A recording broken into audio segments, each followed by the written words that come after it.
Moi, c'est Romy. J'ai une pratique assez variée. En ce moment, très basée sur des médiums numériques, mais aussi dans une exploration des matériaux. Enfin, ça, c'est pour quand je fais de la sculpture ou des choses visuelles. Mais la partie centrale de ma pratique est beaucoup la musique.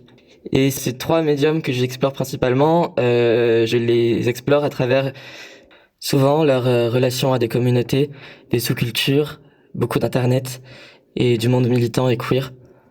Je voudrais commencer par parler de cette sculpture que j'ai faite l'année dernière. Je l'ai appelée Norbert de manière informelle. Je sais pas pourquoi.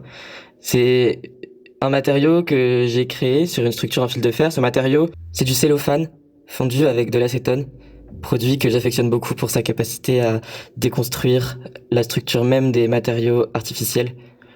J'ai voulu par ce processus essayer de créer une forme de monstre, car j'affectionne beaucoup l'image de la monstruosité et j'aime bien m'imaginer que la monstruosité, quand on réalise sa beauté et comment on peut s'identifier à elle, peut devenir un reflet de la personne imparfaite qu'on est en tant que spectatrice ou auteuriste d'une pièce. Norbert, dans le matériau que j'ai créé, ressemble à de la chair, à de la peau, à une chair en changement et en douleur, figée dans un processus à la fois toxique et beau. J'aime bien me dire qu'une belle monstruosité, c'est parfois quelque chose qu'on peut associer à un vécu de la transidentité. Moi, j'ai vu ma transidentité comme ça. Du coup, pour moi, Norbert est un petit peu une allégorie de la transidentité et des identités fluides et queer, peut-être. Je sais pas, c'est peut-être surinterprété. Sinon, plus récemment, c'est quelque chose que j'ai fait dans cette expo des commissaires sur l'excès. Je voulais essayer d'extraire un élément de sous-culture internet qui est très prévalent, c'est-à-dire une image fétiche. Voilà, donc c'est Sonic avec des immenses pieds. En fait, c'est une image qui est assez courante sur Internet, qui a été beaucoup récupérée et qui a beaucoup circulé pour son côté un peu grotesque et rigolo. Je me suis beaucoup amusé à reproduire cette image en grand. Elle a été faite à l'origine par Fitty McFoot, qui est un artiste sur DeviantArt. Et c'est une manifestation de cette pratique d'archivisme que j'ai faite. Donc aller récupérer des images de sous-culture, de choses qui sont d'habitude contraintes au monde caché un peu d'internet. Je suis allé extraire cette image et je l'ai mise en grand et en physique pour un peu l'imposer aux spectateurs et aux spectatrices, avec bien sûr un petit bouquet de fleurs pour un peu présenter des excuses. Voilà, c'est à peu près la forme que prend ma pratique physique de l'art. Dans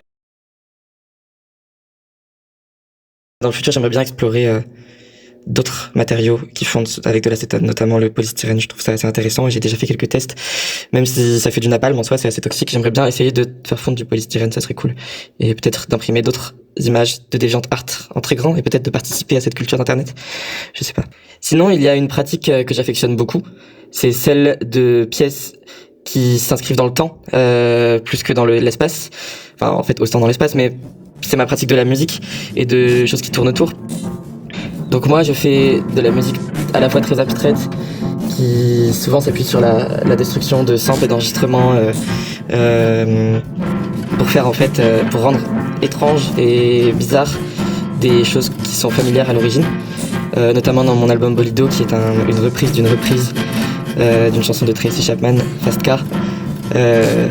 Cet album, je l'ai sorti il y a 1 an maintenant.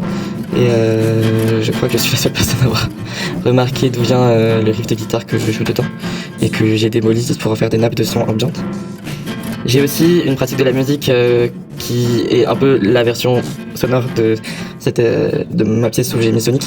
C'est-à-dire que j'aime bien faire une musique qui s'inscrit dans des sous-cultures internet, souvent associées aux cultures trans, par exemple dans le genre hyper-pop ou digicore. C'est une musique qui est beaucoup plus codée d'une certaine manière et j'aime bien participer à cette communauté avec une création musicale très codée et qui va souvent prendre vie dans des soirées à caractère queer et trans ou des DJ sets faits par d'autres femmes trans autistes avec des références internet un peu chronically online. Voilà. Sinon, j'aime bien mettre tout ça, ma pratique musicale, j'aime bien l'associer au visuel, bien sûr.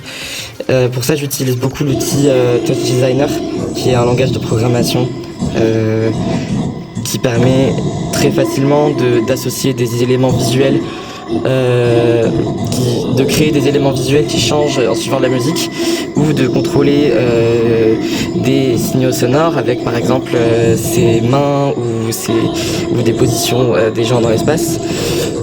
C'est un outil avec lequel j'ai pas encore fait de pièces abouties, mais je travaille beaucoup dessus et j'ai très envie de faire des installations un peu ambitieuses avec cet outil. Actuellement, je travaille notamment sur un projet d'installation multisource en son qui serait contrôlé par en fait la présence et la position des spectateurs ou la position du son dans l'espace évoluerait constamment en fonction de comment les auditeurs et spectateuristes sont vis-à-vis de cette pièce. Voilà, j'ai pas encore cité de référence, mais je vais en balancer là plein parce que en vrai j'ai beaucoup d'inspiration dans le côté archivisme du web.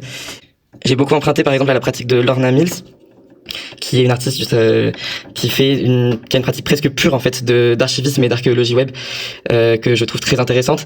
Sinon le producteur de Vaporwave, Christ avec 3T, qui fait ça sous la forme audio en fait, où il prend des petits morceaux de son de la culture internet avec lesquels il fait des mélanges incroyables et des collections que je trouve très très belle, et ça en fait c'est la forme musicale d'internet.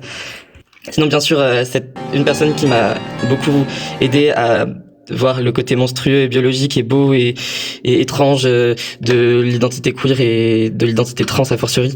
C'est Agnès Question Mark, artiste italienne dont je trouve la pratique très très intéressante sur les limites en fait de l'humain, les débuts du transhumanisme, des réflexions par rapport à la médecine et à comment se réapproprier un corps queer et humain. Sinon, dans la musique et dans cette espèce de croiser des mondes entre la musique et des pratiques artistiques différentes, bien évidemment, j'aimerais beaucoup citer Arca, qui est une immense inspiration, justement, autant dans ma pratique musicale que visuelle et numérique et plastique et dans mes personnalités artistiques et tout, bref. Modern, quoi, modern. Puis pareil, le reste des femmes trans dans l'hyperpop, que ce soit Sophie, Wendy Carlos, pour moi c'est l'hyperpop ce qu'elle fait, et c'est bref. Wendy Carlos, vous me demandez d'élaborer, mais Wendy Carlos elle a fait de l'hyperpop avant l'hyperpop. Et aussi je pense que si vous voulez avoir une idée de mes références, n'hésitez pas à aller checker DeviantArt et des sites sur NeoCities par exemple, enfin tout ce qui est le web indépendant, le web alternatif, les sous-cultures du web, le Vocaloid, les Furies, la Dariacore, les conneries sur SoundCloud. Je suis pas du tout unique et franchement je suis assez facile à comprendre. Voilà.